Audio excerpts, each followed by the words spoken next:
intinya jangan pernah salah paham sama apa yang nampak. Iya, itulah. Sama child free, gue nggak setuju. Child free. Kenapa Yes. tuh Mas? Ini kayak ini kita nyenggol SJW apa gimana? Iya. keeps drifting into memory.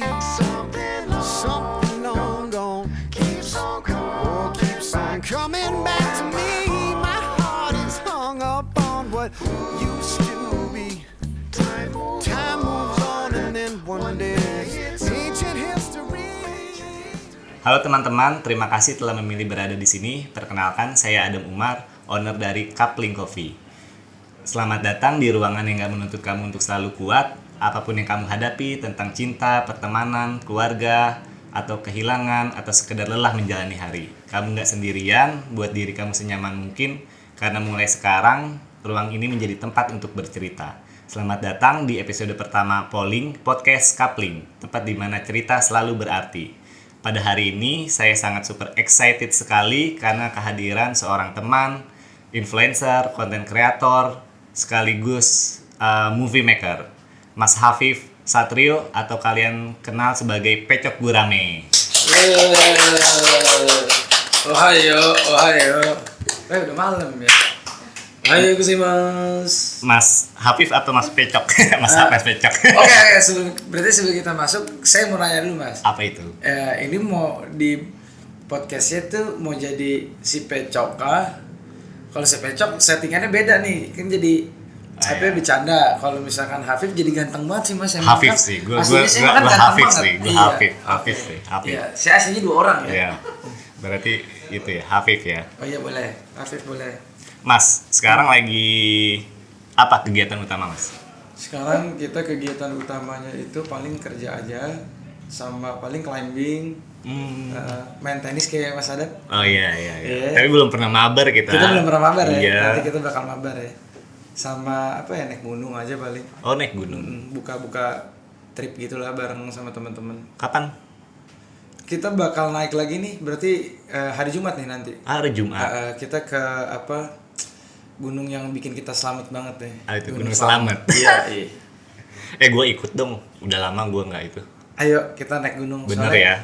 Naik gunung sama kita have fun Mas. Oh iya. Pokoknya bercanda aja sampai lupa makan, lupa tidur, toto muncak. Iya. Toto gitu. Enak itu. Iya, enak lah pokoknya kalau Betul. ngomong sama kita.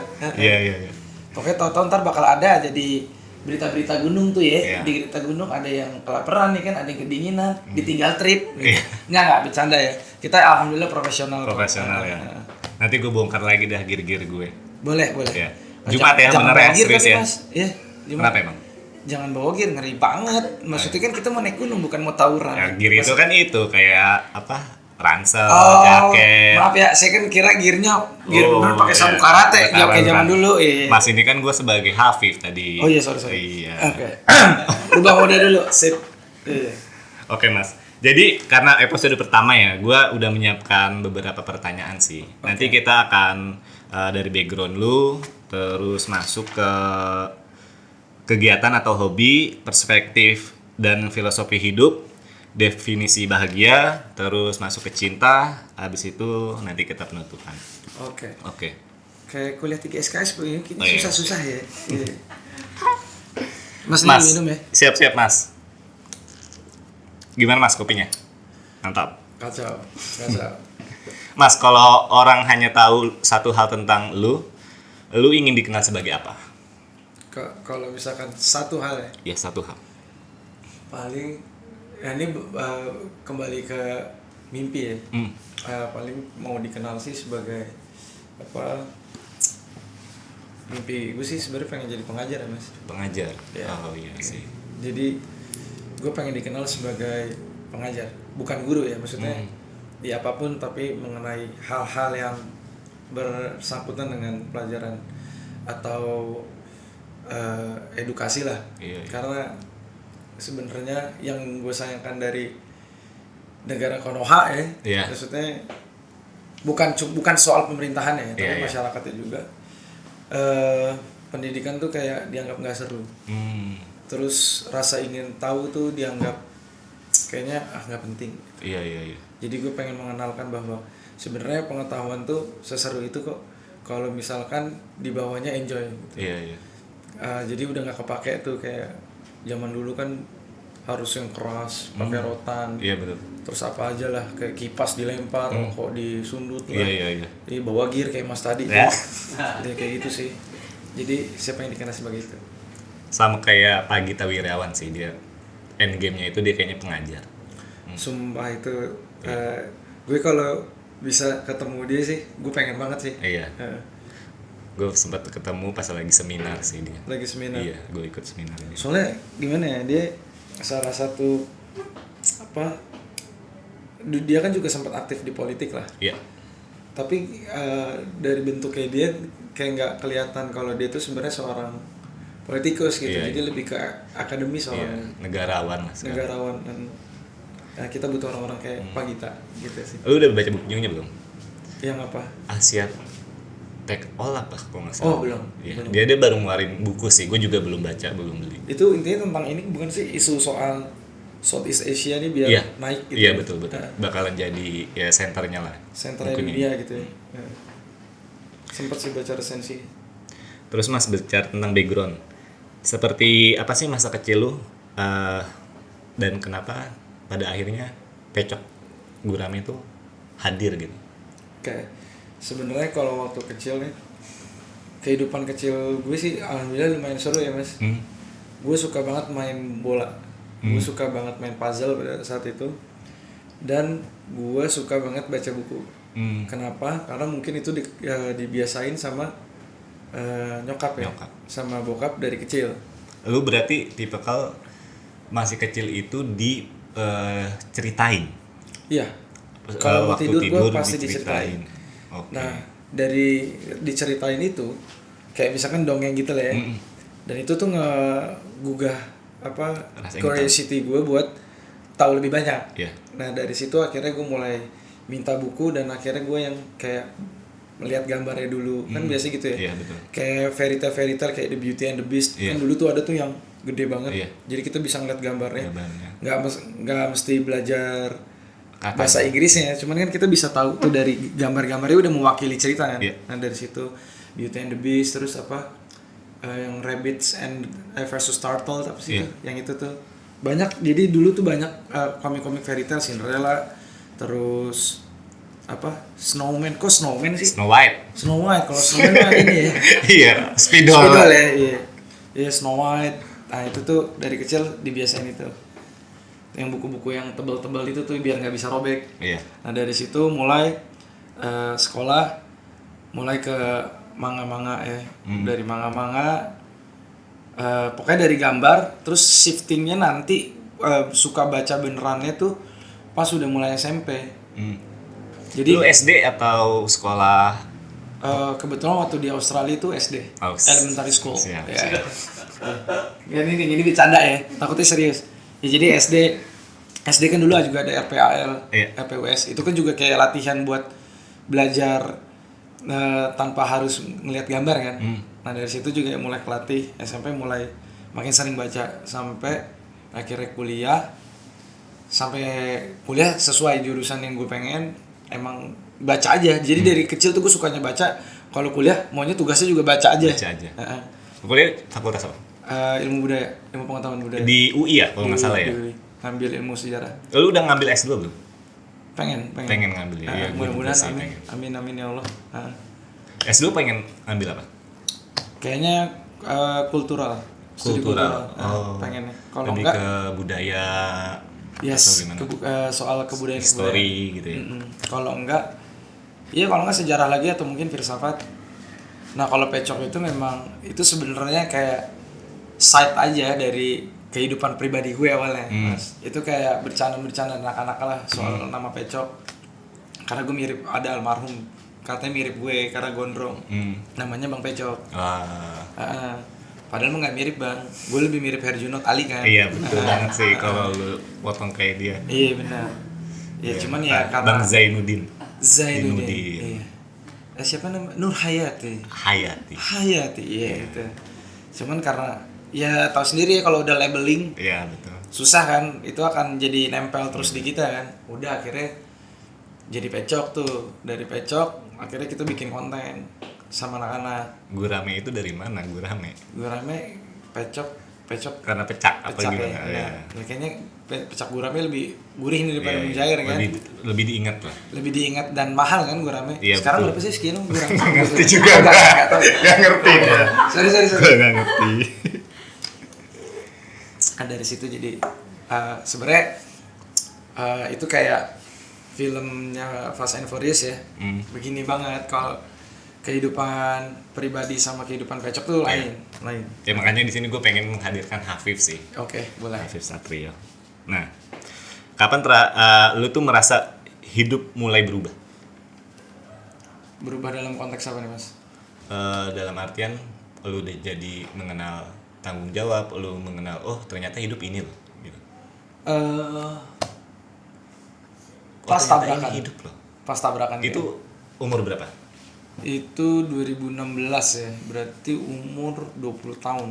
20 tahun. Iya, umur 20 tahun. Itu apa? Parah apa gimana? Iya, Coba tabrakan diceritain. itu tuh jadi ngebangunin gue, Mas, kalau ternyata hidup, ya gue suka banget bercanda, tapi ternyata hidup nggak sebercanda itu ya.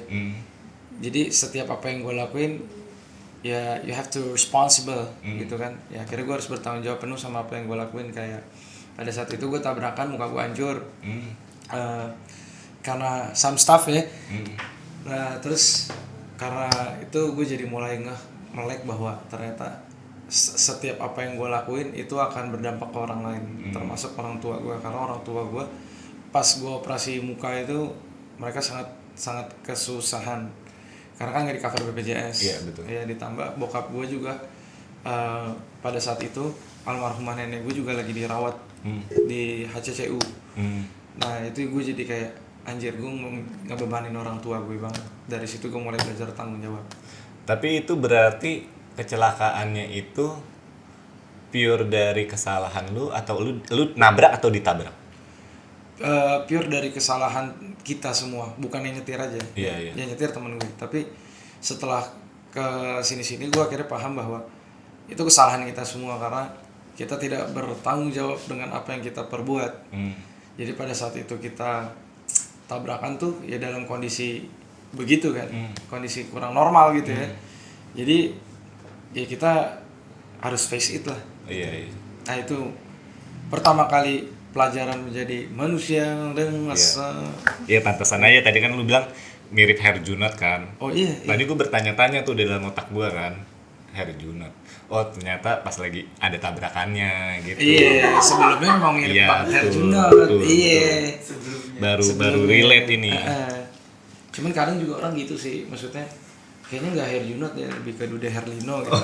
Iya. Cuman kadang gue bilang enggak deh, kayaknya Herjunot sih. Herjunot ya. Kadang juga kalau di mall tuh suka bete, Mas. Orang-orang tuh tiba-tiba perempuan gitu pada manggil dari jauh gitu. Iya, Tampan. Gitu. Apaan sih, orang aku nggak tampan biasa aja. Enggak, kamu tampan banget, maksa. Jadi ya udahlah ya. Iya. Dan langsung aja deh. Gue nungguin endingnya ini. Langsung aja deh. Soalnya bahaya itu kayak gitu sih. Terus apa nilai paling kuat yang diajarkan dalam keluarga? Belajar. Terus belajar ya. Ya, karena dari kecil mungkin gue kayak ini kali ya, Mas, prototipe orang tua kali ya. Jadi dari kecil tuh sampai gue kuliah sih sebenarnya. Sampai terakhir gue kuliah, orang tua gue selalu cek nilai-nilai gue. Oh iya. Jadi gue nggak pernah dilepas soal pelajaran. Nah mungkin kalau di pecok kan kelihatannya gue bercanda banget gitu ya. Tapi aslinya kalau di dalam keluarga gue nggak sebercanda itu. Iya. Sangat amat serius. Apalagi mobil khusus My Abi. Oh. Iya. Bokap lu itu pengajar? Enggak, tapi dia orang yang sangat serius. Oh. Dan nyokap gue orang yang supel, mudah bergaul, tapi dia pintar banget. Tapi di keluarga itu menerapkan demokrasi nggak sih, maksudnya ya udah lu responsibility atau enggak lu ya bener-bener ditanamkan misalnya dari segi agama kah, dari segi nilai-nilai yang lain? Bokap nyokap tuh otoriter ya? ya, apalagi soal pelajaran. Jadi dari kecil kalau gue nggak belajar habis. Iya. Jadi setiap hari itu gue wajib belajar, wajib ngerjain PR. Terus gue wajib ngasih, kalau misalkan gue melempar pertanyaan lah ke orang tua gue. Kalau pertanyaannya remeh, udah pasti nggak akan dijawab sama mereka. Wah. karena menurut mereka nggak penting. Jadi dari situ gue mulai, oh iya berarti emang bokap nyokap gue seserius ini nih soal pelajaran. Tapi di sisi lain dia tetap punya side humor juga, cuman lebih dominan seriusnya aja.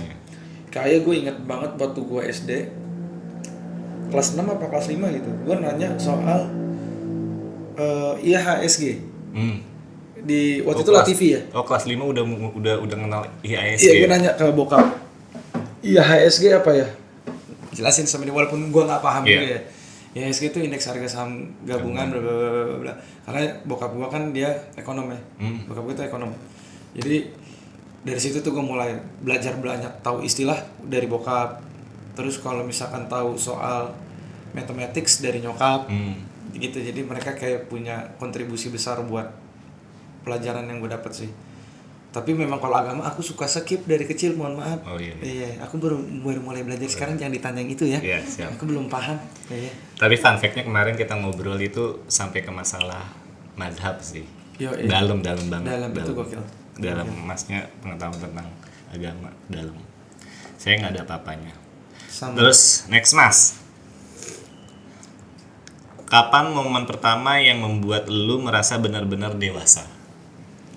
Momen pertama kali yang jadi dewasa ketika punya anak sih.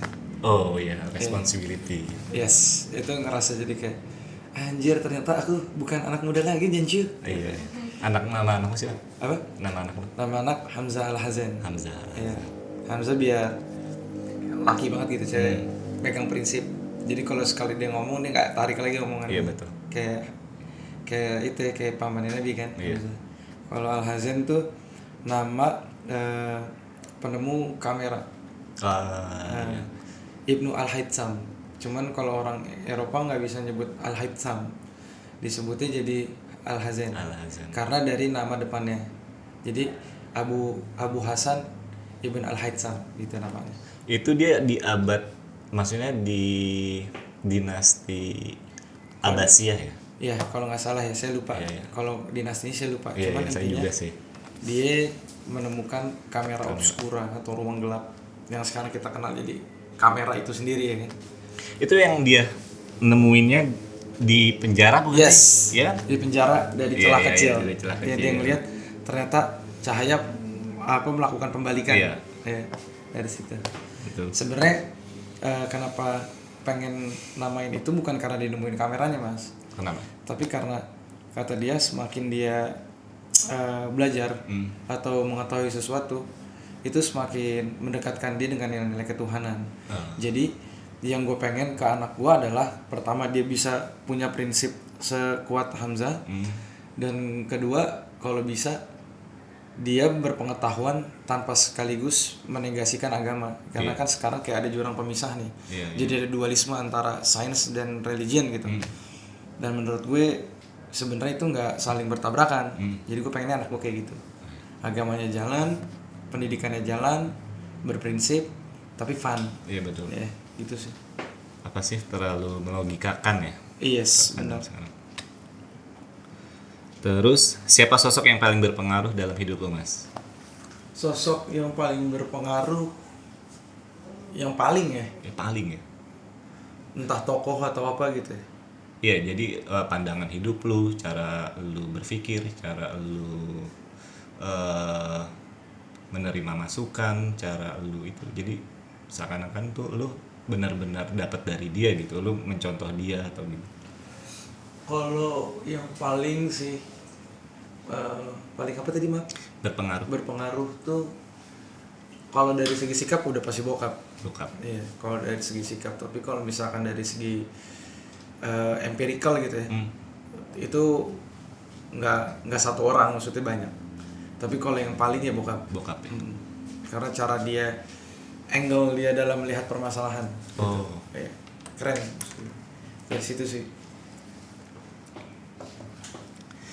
Lalu jika bisa kembali ke usia 18 tahun, nasihat apa yang lu akan berikan kepada diri sendiri? Jangan narkoba, kita jangan mabok-mabokan, pokoknya jangan kriminal, Jangan durhaka. Jangan durhaka, ya karena walaupun Ya semua orang lah ya pasti pernah mengalami fase anak muda lah ya. Nah itu kan fase kronis tuh. Iya. Nah gue pengen balik ke umur 18 tahun dan gak mengenal itu semua. Biar lebih fokus sih. Gue suka banget belajar tapi gue gak pengen banget ketinggalan nongkrong pada saat itu. Iya. Oh ya jadi kalau misalkan gue habis belajar ya gue tetap nongkrong sampai pagi gitu. Jadi gue tidur gue minim 4 jam. Iya. Nah itu permasalahan gue adalah itu. Gue suka banget main tapi gue suka banget belajar dan itu nggak bisa di dalam satu waktu kan. Nah gue kalau bisa balik lagi sih gue bakal pilih Belajar. belajar. Itu adik-adik di notice tuh adik-adik. Yes, karena mainnya nanti aja gue udah tua. Iya betul. Karena kalau udah punya duit banyak ya kan, mau main juga bebas, mau kemana Yang sekarang juga. tuh yang gue rasain ya, menunda kesenangan itu sulit cuy. Yes benar. Sulit cuy, menunda kesenangan. Asli. Dan yang kita tunda jadi tanggung jawab Iya. gitu ya. Dan ada statement kan sekarang, lu mumpung masih muda, gitulah. Lu mumpung masih muda gitu, masih sehat. Masih Lu nggak tahu ke depannya gitu. Padahal nggak gitu juga ya Iya. sebenarnya. Terus di luar pekerjaan apa yang paling membuat lu lupa waktu, Mas? Climbing tadi. Climbing lu lagi climbing. Gue banget. perhatiin di Instagram. Climbing sama naik gunung tuh bikin lupa waktu. Iya. Bawaannya pengennya udahlah bisa nggak sih kita nggak usah kerja tapi kita climbing aja atau naik gunung aja. Apa yang lu dapat dari climbing, Mas? Climbing fun banget. Gue nggak cari yang kayak orang sampai susah-susah banget gitu ya climbing. Kayaknya gue nggak sampai juga, kayaknya nggak sekuat itu. Apa tuh yang nggak pakai apa-apa dia naik aja? Free solo. Free solo. Padahal pria solo itu lagi. Oh Jangan solo, iya. Mas. Iya, Jangan bahaya. lagi. Iya. Betul. Jadi apa ya yang didapat tenangnya sih. Tenang. Iya, apalagi pas udah dikit lagi mau sampai ke Atas. runner terakhir gitu Iya. lah. Itu tuh kayak feel-nya plong gitu tuh. Terus kayak lu bener-bener tiba-tiba kayak tenang gitu. Itu fase stabil emosi jadi kayak stabil Iya. banget. Walaupun nafas nggak beraturan tapi di pikiran tuh kayak tenang banget, relaxing banget. Apalagi pas ngeliat ke belakang gitu kan. Woi, pemandangannya bagus gitu kan. Wah itu sumpah enak banget sih. Kayak masa iya sih emang harus kerja mulu ya kayaknya kayak gini enak nih. Kayak gitu. Perasaannya feel-nya kayak gitu. Gue pengen nyoba deh kayaknya. Sumpah seru banget sih. Apalagi pas milih ngambil batunya gitu tuh. Itu kayak wah ini muatnya 3 jari, 4 jari apa 5 jari. Sorry ini maksudnya bukan. Iya, ngerti gue udah. Pocket namanya pocket. Iya, oke. Dapet nggak ya? Iya. Gitu. Dapet. Wah nggak dapet kayak 5. Coba 1 deh Iya. gitu. Ada sempet di satu jalur tuh memang cuma bisa nyongkel pakai 1 jari. Oh, gitu. Ini 1 jari buat 1 badan tuh kayak wah sakit banget. Itu sakit banget. Berarti lu sangat terampil sekali ya memainkan jari ya?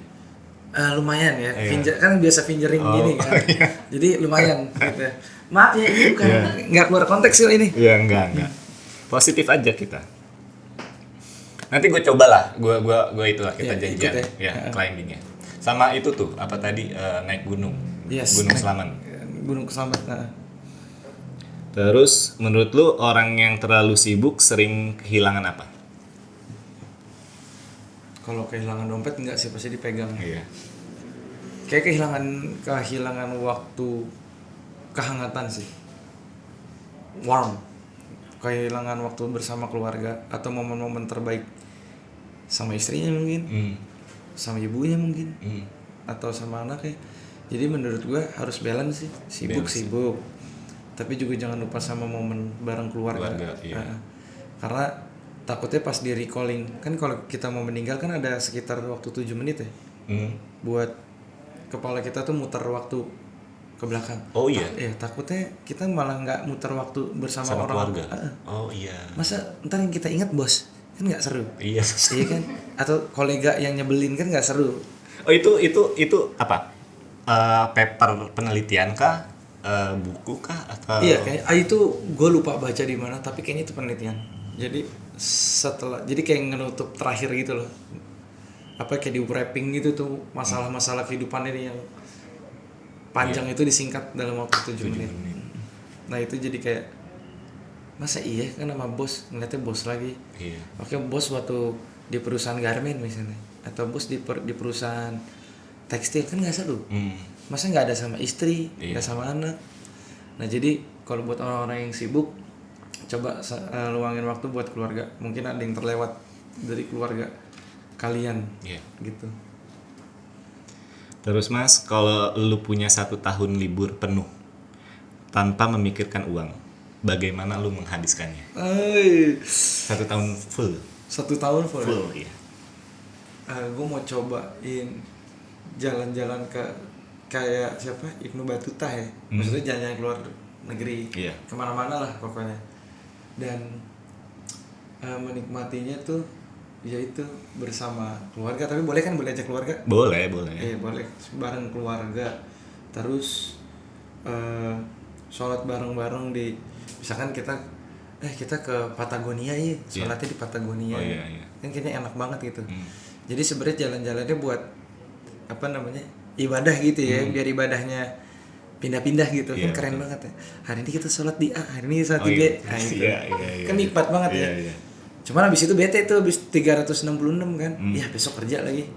Boleh nggak 2 tahun? Gitu. Tapi lu top tier di kepala lu itu kemana? Dan apa? Kan apanya tadi gua udah nangkep lah. Lu ingin ibadah, ingin sholat bersama keluarga. Pertama gue pengen Jepang. Ini di luar liburan ibadah ya. Iya. Kalau itu mah udah pasti Mekah lah, Madinah Iya. ya. Jepang. Iya, karena gue suka sama culture-nya, sama orang-orangnya. Terus kayak mereka fair banget gitu orang-orangnya. Iya. Mereka tuh bahkan dompet kita ketinggalan nggak itu ya. Ini nggak diambil. Nggak diambil ya. Kalau kita dibalikin sih. Cuman uangnya raib. Iya, isinya raib ya. Tinggal KTP doang paling sama ATM. Kalaupun dibalikin nggak dikasih uang, merengut gitu. Merengut, iya. Gue punya temen di Denmark. Iya. Sebenarnya dia temannya Bayem. Iya. Dia sempat Baim Wong. Bayem. Oh, Bayem. Iya, soalnya. Bayem. Iya. Oke. Jadi dia tinggal di Denmark. Dia pernah sekali ninggalin HP-nya di taman. Sampai besok masih ada. Iya. Coba kalau di sini, ya kan? Iya, negara paling bahagia di dunia. Di dunia Denmark, ya. Denmark. Sama orang paling bahagia saya kayaknya, Mas. Iya. Jalan-jalan aja yuk. Tapi ada statement gini loh, Mas. Negara yang paling bahagia tingkat itunya pada akhirnya itu tempat ibadahnya sepi.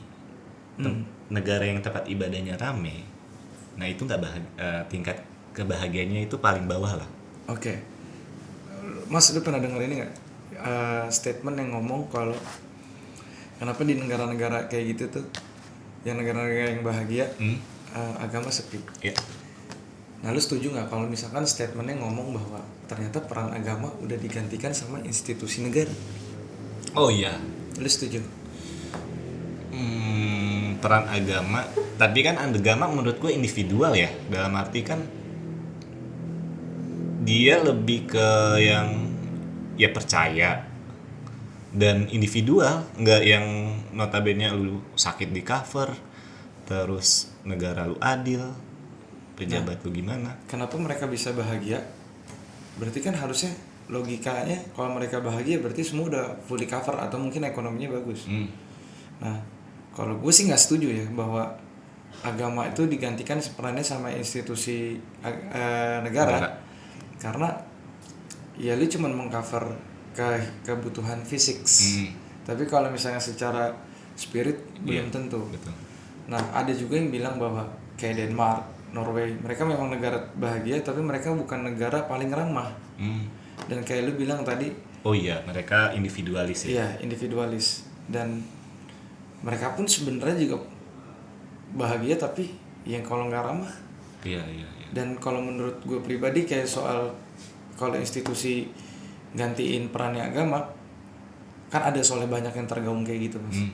Juga nggak setuju karena agama itu bukan soal apa yang nampak aja, tapi apa yang what's inside gitu. Iya.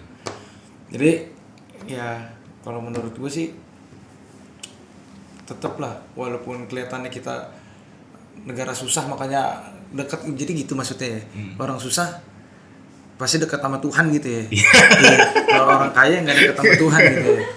Enggak di Indonesia tuh semakin kita sukses, semakin kita kaya, kita tuh semakin mendekat loh mas. Penelitiannya gitu, iya. Iya. Cuman kayak kalau di Eropa enggak ya. Di Eropa enggak. Nah ya mungkin kalau menurut gue sih itu karena kultur balik lagi. Bukan karena dia negara maju terus agama jadi nggak berkembang, tapi karena kulturnya. Kalau misalkan kulturnya dibalik, misalkan kayak di Indonesia negaranya maju, ya agama bisa tetap maju kok, bisa tetap berjalan seiringan gitu, simultan. Jadi menurut gue faktor yang paling ngebuat mereka jadi kayak gitu ya adalah kultur mereka, karena awalnya clash kan sama waktu betul. Dia tuh budayanya udah lebih lama dibanding kita kan ya Indonesia baru dari 1945 ya. Yes, mereka udah kerajaan aja dari zaman jebot, nggak bisa di apple to apple. Iya, nggak apple to apple.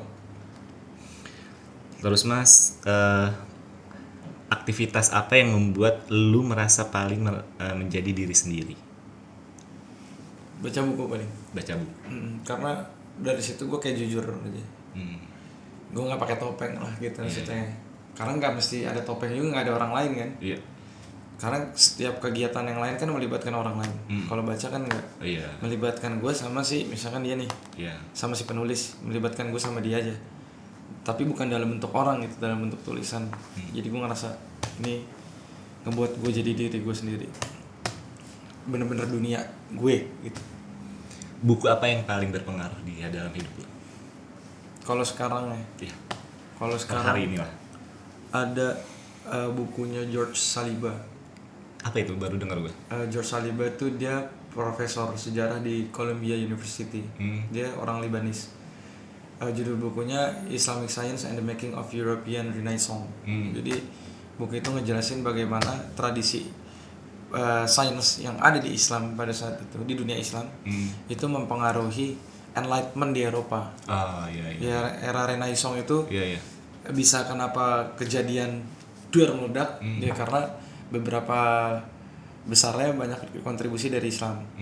Nah yang gua ambil hikmahnya adalah bahwa ternyata kita sebagai Islam nggak alergi terhadap perkembangan zaman. Karena pada zaman itu dibuktikan bahwa di Abbasiyah Islam bisa kok menentukan arah kiblat, kayak misalkan Al-Biruni betul. Bisa kok menentukan arah kiblat menggunakan pendekatan sains. Kenapa kita yang di Indonesia seakan-akan pengetahuan tuh mengandung alergen. Ya, jadi kayak bikin gatal-gatal atau apa. Jadi lebih percaya ke klinik-klinik gitu. Jadi gue pengen, yang gue harap gitu ya, bahwa Islam di Indonesia bisa compete juga sama Islam global gitu. Kayak ada juga satu lagi bukunya Kunto Wijoyo tentang judulnya Muslim Tanpa Masjid. Apa itu mas? Muslim Tanpa Masjid itu maksudnya kita tinggalin dulu secara kelembagaannya Islam gitu. Tapi si muslimnya ini nih gimana kualitas si muslimnya. Sama intinya tentang bagaimana mendorong umat-umat Islam di Indo tuh mau untuk belajar dan berpikir lebih gitu. Jadi meninggalkan istilahnya yang udah nggak relevan. Misalnya kenapa sih takut banget belajar? Gitulah. Karena kita ketinggalan banget. Kalau di kita itu nggak sih mas? Ada statement gini. Indonesia itu ataupun Muslim pada saat sekarang itu tuh terlalu mengandalkan romansa zaman dulu. Mereka misalnya nih. Barat ke bulan, wah itu kan ilmunya dari kita gini. Glorifikasi. Iya, glorifikasi romansa zaman dulu. Sedangkan orang Barat pun berpikirnya maju ke depan, sedangkan kita mundur ke belakang gitu. Kita retrospektif. Iya. Dan menurut gue ya memang masyarakat. Berarti kalau mau ngomongin masyarakat Islam, berarti kan ngomongin masyarakat Indo banyak mayoritas Islam. Iya, betul. Dan menurut gue memang harus ada peningkatan kualitas. Mulai dari pembahasan agamanya, soal agama gitu. Nggak lagi ngomongin soal si A, ini si B ini, tapi lebih ke apa yang mau kita sumbangsikan ke dunia nih. Kontribusi apa yang pengen umat muslim kasih ke dunia. Misalnya contoh kayak orang bule bikin meja kita boleh pakai nggak? Kan ada. Oh iya. Pernah kan ada tuh di Iya itu. sang pencerah ya. Iya. Ya meja kan yang bikin orang kafir ya, kereta juga yang bikin orang kafir. Iya. Contoh ekstrimnya handphone lah. Handphone ya. Iya. Tapi kan permasalahannya bukan soal siapa yang kafir lah anggapnya. Iya. Tapi bagaimana kita bisa membuat suatu perubahan zaman gitu. Karena Islam dulu bisa kayak gitu, kenapa sekarang enggak? Iya. Gitu loh. Jadi kualitas masyarakatnya gitu, masyarakat kita gitu. Tapi lu optimis nggak? Pertanyaannya serem lagi ya. Kalau sekarang sih, kalau ngelihat ya musim-musim scholarship di Indonesia banyak. Iya. Mungkin pesimisnya bukan di orangnya, tapi di wadahnya ya. Kayaknya yang mewadahi cendekiawan muslim kayaknya kurang deh. Kayaknya ICMI juga nggak terlalu kegaung kan. Tahu ICMI nggak? Himpunan Ikatan Cendekiawan Muslim Indonesia. Dulu ketuanya B.J. Habibie. Iya. Nah itu juga nggak terlalu mewakili. Iya. Iya, jadi kita nggak kegaung kan. Iya, betul. Ya kan ICMI ini apa nih? Nah, Betul. itu sih. Paling pesimisnya di wadah. Karena nggak cuma masyarakat muslim di Indo ya. Maksudnya masyarakat yang non muslim juga mereka pintar-pintar banget. Iya. Tapi kan juga banyak dari masyarakat kita nih yang akhirnya keluar. Iya. Ibaratnya nggak punya kontribusi buat Indo kan. Nah itu sih paling pesimis sama wadah. Oke. Next Mas, apa impian yang belum lu sempat lakuin?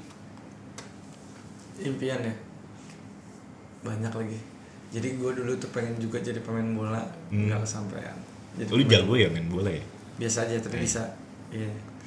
Mau jadi pebasket nggak tinggi. Iya. Kalah fisik.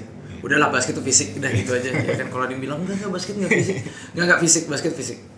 Terus sama paling pengen jadi dosen sih pengen. Impian dosen yang Iya. Karena ngobrol sama orang, tukar pikiran soal pelajaran dan itu kan kayak orang-orang mikir, wah belajar capek apa selama ini gua hoki ketemu guru-gurunya tuh yang benar-benar seru. Iya. Mereka memang galaknya nauzubillah gitu. Kayak misalkan sampai patah gitu penggaris mistar mukul kita. Tapi kan itu bentuk sayang ya. Dan semakin mereka keras kita tuh semakin paham sebenarnya pelajarannya. Dan itu fun buat dilakuin. Apa mungkin hoki aja deh. Sampai kuliah pun gue ketemu dosen-dosen yang bener-bener bikin belajar tuh se-fun itu. Apalagi gue jurusan sejarah, jadi kayak didongengin tuh selama kuliah. Itu sih gue pengen ngasih tahu ke orang-orang bahwa ilmu pengetahuan itu tidak menyeramkan. Ilmu pengetahuan itu sebenarnya seru banget. Gue lupa ada di bukunya siapa ya, intinya dia mengkritik ilmu pengetahuan modern. Karena menurut dia pengetahuan, ntar kalau gue ingat gue tulis di komen ya. Iya. Bukunya. Jadi menurut dia pengetahuan sekarang itu nggak lagi tercampur sama seni dan fantasi. Oh iya. Iya, jadi kering, tulisannya teknikal banget. Betul. Sedangkan gue berangkat belajar itu dari sesuatu yang sifatnya fantasi dan menggemaskan gitu, fun kayak kenapa misalkan diciptainnya lampu gitu. Karena gelap, nggak ada cahaya.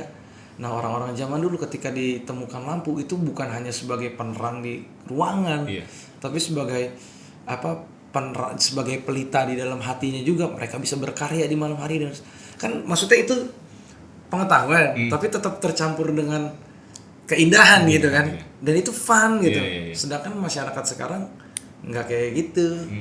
Kayak lo percaya nggak Michael Faraday? Penemu listrik elektromagnetik. Iya. Tadinya dia itu cuman tukang jilid. Iya. Dia kerja jadi tukang jilid. Terus karena dia sering baca-baca buku soal kimia, fisika, akhirnya dia tertarik tuh. Sampai akhirnya dia ikut seminar kuliahnya Humphrey Davy. Siapa itu? Dia juga salah satu penemu. Malah dia nemu sampai ngerusakin matanya. Saking gitunya. Meledak jadinya. Gue lupa campurannya apa gitu kimianya. Meledak terus kena matanya. Terus matanya jadi kayak rusak dikit gitu. Nah itu juga dia dapat tiket. Itu dikasih sama pelanggannya. Nah Michael Faraday dari situ nulis surat ke si Humphrey Davy ini buat boleh nggak gue kerja sama lu. Iya. Nah sampai akhirnya dia menemukan elektromagnetik. Jadi di zaman dulu orang-orang tuh udah tahu bahwa gelombang elektro itu akan menghasilkan magnet. Michael Faraday, karena dia ini bukan ilmuwan banget kan awalnya, dia coba mikir logika terbalik aja kayak oke, kalau misalkan elektro menemukan magnet, gue coba pengen mikir kalau magnet bisa nggak ya bikin gelombang elektro. Kan itu cuman dari hipotesa konyol, maksudnya dari hipotesa ya udah bukan berpikir secara ilmuwan. Tapi akhirnya itu kejadian. Bahkan Humphrey Davy aja dia tuh menemukan lampu tambang kalau nggak salah. Karena pada saat itu kalau dia pakai lampu kan kayak api gitu ya, masuk ke dalam terowongan obor. Kan itu banyak metana ya di dalam tanah. Jadi kalau kena api dikit meledak. Kan? Mampu semua ya. Iya betul. Nah karena percobaan ini dia nih, kan dia orang gila ya, maksudnya si Humphrey Davy ini sampai ngeledak-ledakin lah.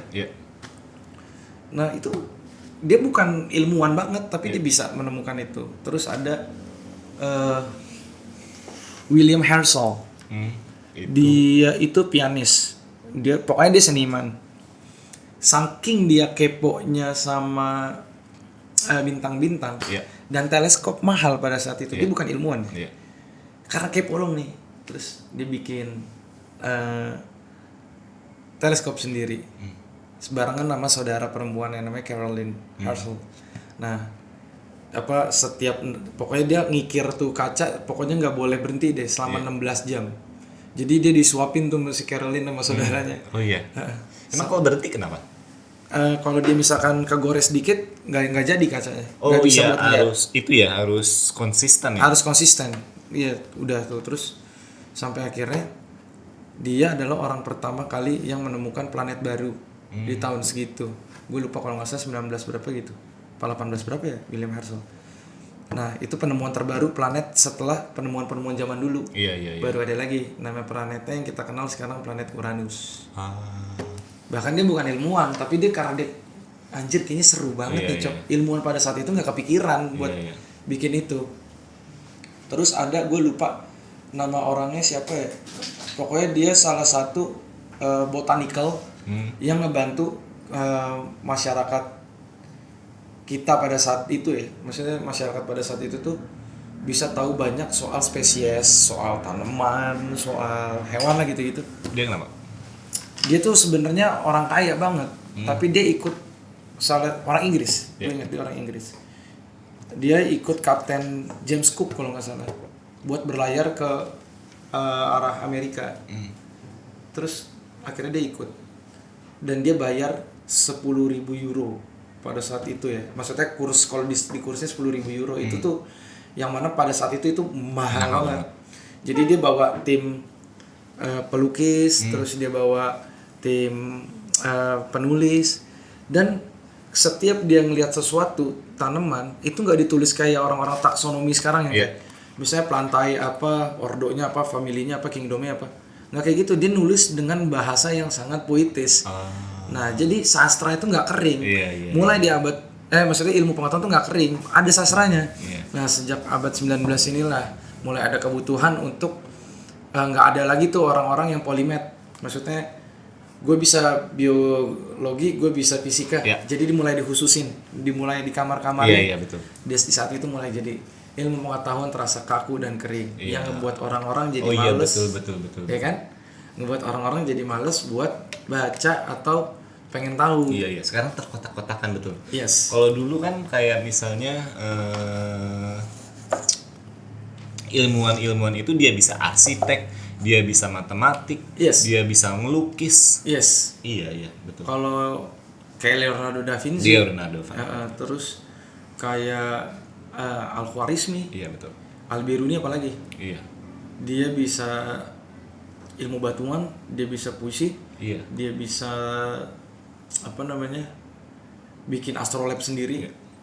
Terus dia bisa bikin satuan ukur, dia bisa ngitung keliling bumi. Canggih sih orang-orang ya. Iya, dan itu kan polimet. Iya. Jadi nggak ada pengkotak-kotakan. Nah sekarang itu pengkotak-kotakan ini kan tujuannya untuk teknikal, kayak lu akan kerja apa gitu. Iya.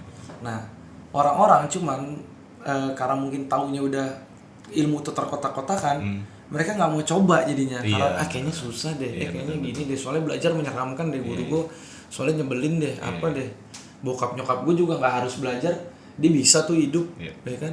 Gue tuh nggak bisa kimia kan, gue SMA kan IPA kimia, karena gurunya itu mohon maaf dia cewek udah tua dan suaranya pelan, dan orang-orang yang duduk paling depan kan orang-orang yang pinter lah ya, kita ya belakang lah ya, jadi nggak kedengeran cuy. Asli. Itunya. Dan gue nggak bisa sekarang kan kimia tuh. Nah, memang kimia soalnya kan kayak kita ngeliat bentuk cairannya, terus kan dia ada rantai gitu ya. Iya. Gue bingung pada saat Bingung, itu. cuy. Apa hubungannya? Apa kan ini kayaknya kayak struktur Iya. molekul ya, tapi kan di ini kan kita ngeliatnya cuma cairan. Iya. Atau mungkin kayak